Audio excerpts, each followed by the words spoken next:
Hi, Fred. I hope you're well. Good evening, Peter. Good evening indeed. And the question I want to ask you for a while is, in your book, which you have published earlier this year, Cheating, you set out 4 existential crises that humanity's facing. How is reality meeting up to your predictions of these crises we face? Well, the early signs have been there for several years or more, but right now we are at the beginning of the ferocious breakthrough into a terrible period that, even though the fires that are burning across the world are ferocious, they don't actually convey the seriousness of the situation that human beings and other species on the planet are now in the midst of. What we're seeing is the convergence of 4 crises that originated 5,000 years ago, a common cause, but which are now coming to fruition by converging all at once across the globe. The 4 existential threats that originated in antiquity were, of course, the environmental crisis, the way that governments were not able to function effectively for all the people. I call it political paralysis. The temptation to turn to autocrats when times are going tough, and of course, mass migration. We've seen 2 episodes of mass migration in modern history, one being around 1200 BC, the other being in the 5th century of the Roman era, and we're seeing the third one now. And they all originate in the same cause, but they were all distinct events until now. Now they are converging with a vengeance. And we can see that, first of all, in the way the fires are hammering the economy in the global south, which leads to mass migration out of Africa into Europe, which then leads to riots in the streets in Belfast because they object to migrants being located in their streets. And the politicians are quite helpless. They don't know what to do about this situation. That's because they don't have a grasp of the cause. What I'm trying to do is explain to people that they have to take control. The public has to become aware of the common cause, and therefore what is known as a silver bullet, the solution that is capable of addressing a multitude of problems simultaneously. The seriousness to humanity this time is perhaps illustrated by comparing the economic crisis today with what happened like 56 million years ago. Then the temperatures roared up, affecting the deforestation of the planet, and the temperatures were high for 150 years. The difference between that episode and today's episode is you didn't have human beings on the planet who are not going to be able to withstand 150 years of the kind of weather that we've been experiencing just for a few weeks. This episode is going to last into next year with the onset of El Nino, which will strike across the planet. And so it's only by thinking into the future and beginning to create strategies that humanity can hope to survive this existential threat. And that's the problem.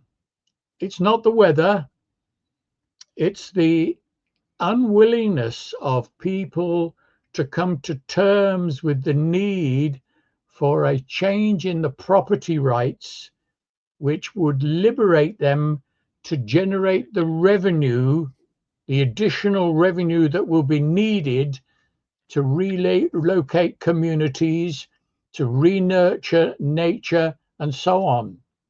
Huge sums will be needed in the future. But at the present time, Peter, governments around the world are bankrupt. They don't have the money. When during the last 5,000 years, when governments were faced with these sorts of challenges, they introduced what was called clean slates. Clean slates, which in the Bible is referred to as jubilees. But those jubilees were, to all intents and purposes, fruitless attempts at a fresh start, because while, yes, they cancelled debts, all they did was restart the same system working, which was the system of property rights, which enabled a minority of people to extract the revenue, the rental revenue, out of their societies to give them the good life, but leaving the majority in a terrible state. And that was the cause of the destruction of the natural environment, because these guys who were extracting the rent had insatiable appetites. They were all for chopping down the trees and mining the iron ore recklessly without concern for nature or for other human communities. And the result was that the clean slates didn't actually offer a clean start. It was just a pause in the process. Today, we need a genuine clean slate, which means we have to put the cause behind us. And there aren't many people like you, Peter, who are actually working in the field, wanting to rehabilitate nature in your case, but knowing full well that to be fully effective, a new fiscal system needs to be put in place. So the big challenge for us today is not the temperatures, it's not the risk of autocrats like Putin lobbing more grenades at poor old Ukraine. It is the obstacle in the psychology of ordinary folk who can't come to terms with the idea that by giving up their capital gains, they actually reap higher rewards into the future. And yeah, that's ultimately the message of my book, Cheating, that it's time for a authentic kind of democratic revolution. And that can only begin at the ground level among ordinary folk. Absolutely, Fred. I mean, I came to that realization a long time ago when I came to seek you out to learn more. That all of my efforts to protect nature, I thought, rewilding the world, learning how nature works to the degree I do learn to it, which is pretty high. But I knew I was only making a tiny little inroad, and overall nature across the world continues to be destroyed. We continue to be polluted. There is no force apart from the force of making it more expensive to do bad things and not allowing people to profit from doing bad things or essentially stealing other people's money. And your book, Cheating, has now encapsulated that into a moral framework, which is so good. So, what is this moral you want to get across to everybody? Well, it's rather simple, actually. The revolution we need isn't some kind of highfalutin thing like Karl Marx concocted back in the 19th century. It's just that people need to come to terms with, if they accumulate something, they need to justify that accumulation by their labor. They need to have earned what they accumulate. They need to pay for what they receive. So that if there's to be damage done to the environment, it has to be damage that people are willing to enforce with their labor. Well, they're not going to want to uh, uh, uh, devote the kind of labor that damages the environment and their natural habitats. If they've got to work for the results, they pull back from doing bad things because there's a price to be paid, the price being their labor. So the moral is, you only take out what you put in. The wealth you extract, you actually earn with your labor. That reduces the level of human activity to human proportions. At the moment, we live in a world in which a few people get mega rich. Their appetites are insatiable. And this is illustrated with the monumental buildings and the huge $500 billion yachts that they construct, which is way beyond what they would generate if they had to justify it with their labor. But by grabbing other people's labor and pooling it into idiotic exercises, they're destroying not only the natural habitats, but the human commons. And so the moral is, if you want it, you earn it, you labor for it, you justify what you take, and you pay for what you actually receive. That leads to a public finance system that is based on what is called homeostasis, a balanced system, a symmetry between human actual needs and capabilities, the resources of nature, and the capacities of the community. So it is a moral revolution based simply on, if you want it, you've got to earn it. Well, most people will say, but hang on, I do earn my living. Yes, but under the system of property rights, many of them, that includes me, are accumulating capital gains, which we don't actually earn. And it's those rewards which they didn't earn, which people want to hang on to. And it's only by giving up those capital gains and starting to earn the riches that they want that we can reconstruct collective behavior, government decision making, and corporate activity on a human scale. And that scale would then match the capacity of nature. Until we get that symmetry between human beings and the natural world, we're just heading for disaster, and at an accelerating pace. So, Fred, you've named the 4 existential crises we face. You have sorted your moral argument that it's to do with earning things we didn't earn, taking things we didn't earn, or or harming things we don't have the right to. But what are the practical ways we could implement the change you advocate? Well, the media commentators who object to the idea of this reform claim that there are big difficulties about isolating this stream of revenue that really should be pooled in the common purse.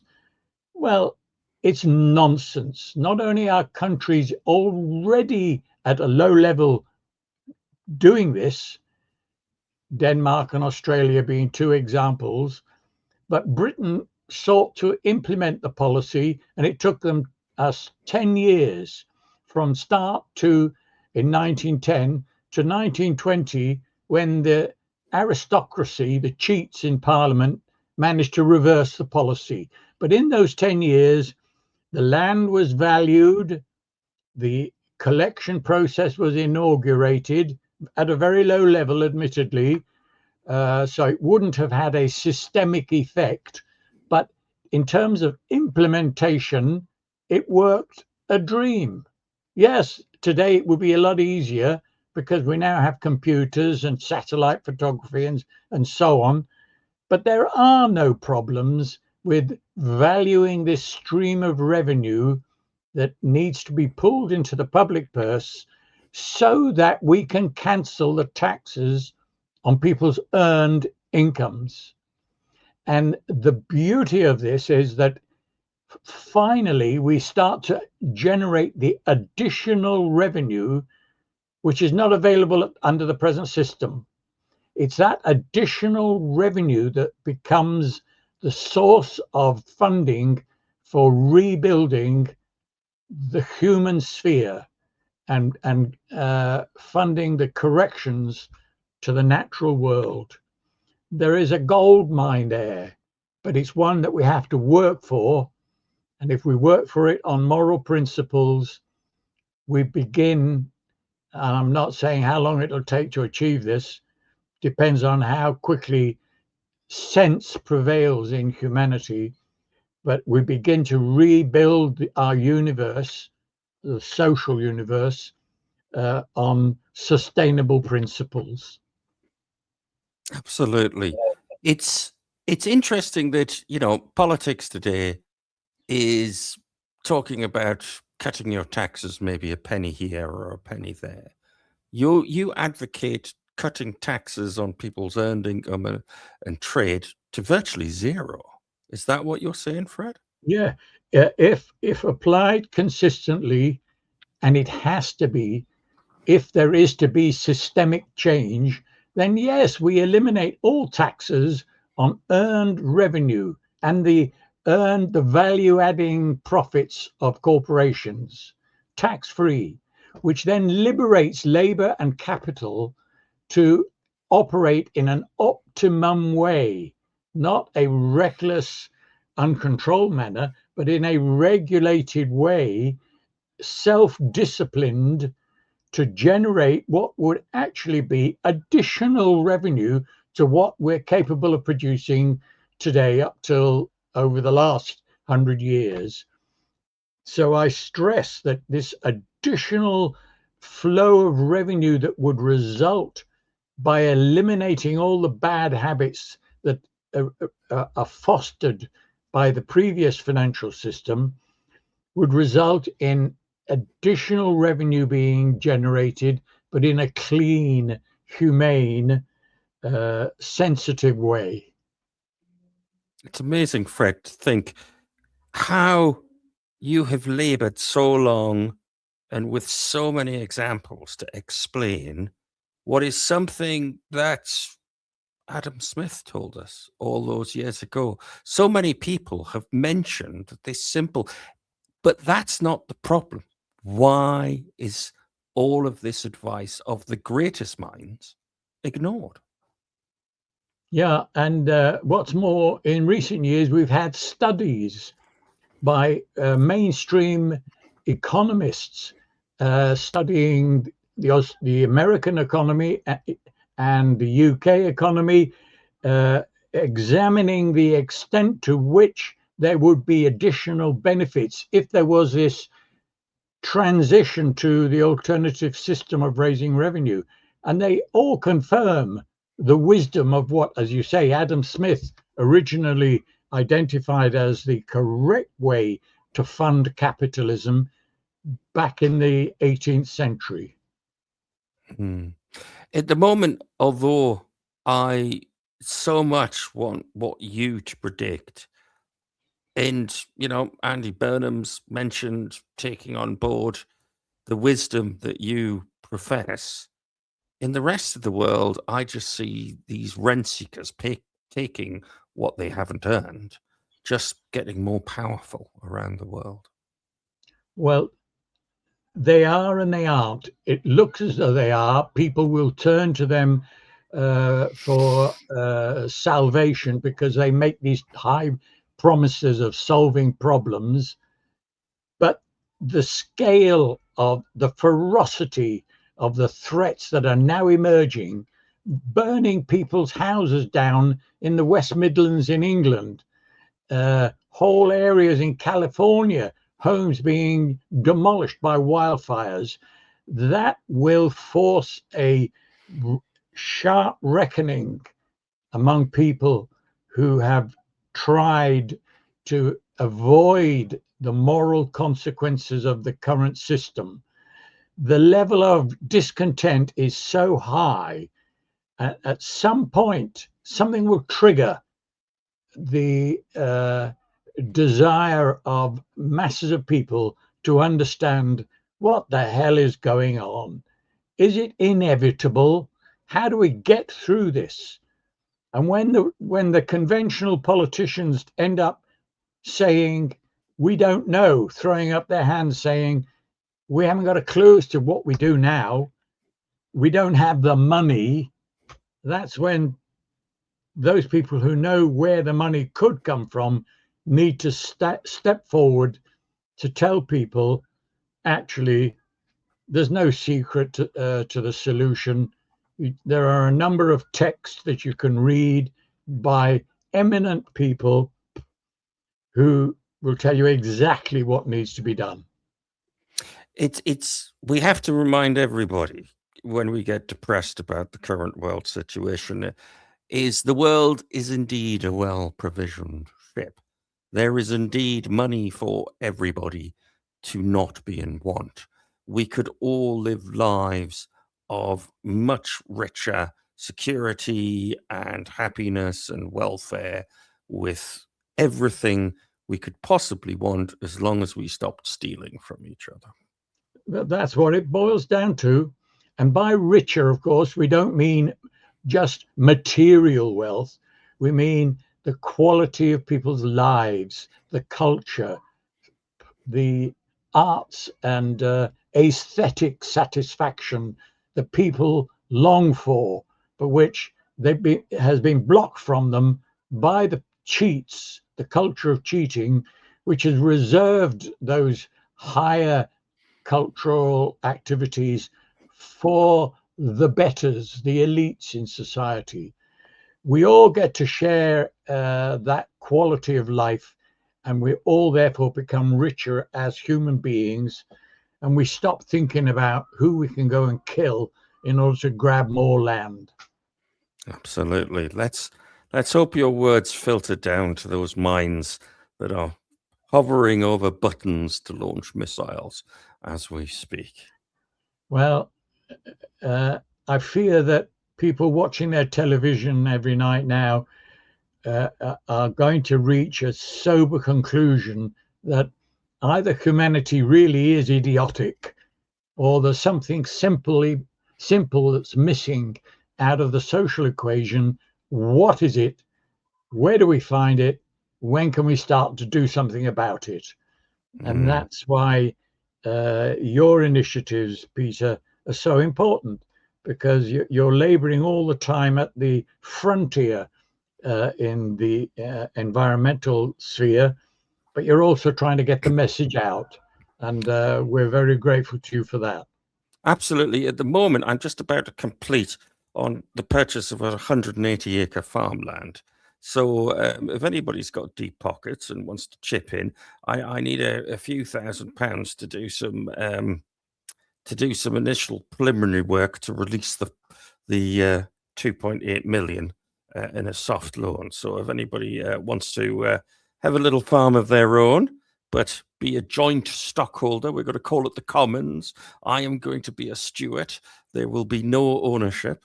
So we're trying to do these things, but I know in some ways it's pointless what I do, Fred, because yes, I make a difference. Yes, I create these rewilded spaces where nature flourishes, but all around me it's getting worse, and it'll only be fixed by your thesis. It will. The rate of degeneration, destruction, is just going to accelerate. It's no longer just the environment, it's the political paralysis of the system, it's the influx of migrants in the England's case, huge boats stacked with hundreds of people are now beginning to cross the channel, and the resort to the autocratic characters who claim that they have the solutions will amplify the whole crisis and accelerate the current trends that are now visible for everyone to see. And we rely entirely on ordinary people asking the basic questions and saying, what can I do about it? How do I contribute to a common cause? Once that trend begins, it becomes unstoppable. Mm. And the final point I'll raise, Fred, because I've just done an exhaustive statistical analysis today on the causes of war, looking at all research and stuff like that. And it's been my thesis for a while, and I know certainly yours, that the biggest factor in the causes of the wars we see today are we're talking elites here, we're not talking normal people, is their ability to make money out of it. And we're certainly seeing that with Trump. And we're certainly seeing with that with some people in this country. They are making an extraordinarily huge private profit from gambling on war. Well, yeah, war is an inhuman activity, but it became a part of the system in antiquity. So we have the small estates which enclose the commons, threw the people off. Then they built the states, which enabled them to extend their control over territory, to grab more and more rents and equip armies to then become empires, to extend their control over other people's territories, to acquire yet more rents. This was a logical progression. Wars are an extension of the cheating habit, the insatiable need for more and more and more rents that you don't have to work for. Let other people go and die and get the rents and bring them back home for me, the cheat. It's all part of that cheating system. And we don't terminate the resort to wars until we alter the fabric of society so that if you want it, you earn it. Well, who's going to end up going to war in that system? It wouldn't pay. The means wouldn't be there because the resources would be devoted to the welfare of everybody and the natural environment. And so we wouldn't have the money to build all these drones to send thousands of miles to destroy other people's communities. So, yeah, it's called the silver bullet. I did write a book called The Silver Bullet once upon a time. And the naysayers say, oh, there's no such thing as a silver bullet. Well, there is. We've been talking about it. Absolutely. It's the issue that organically addresses all the fundamental errors in our social system. Excellent. Well, I hope all the madness will bring people to realize that we can have a silver bullet and we can have peace for our children to live. And it's what I work for every day.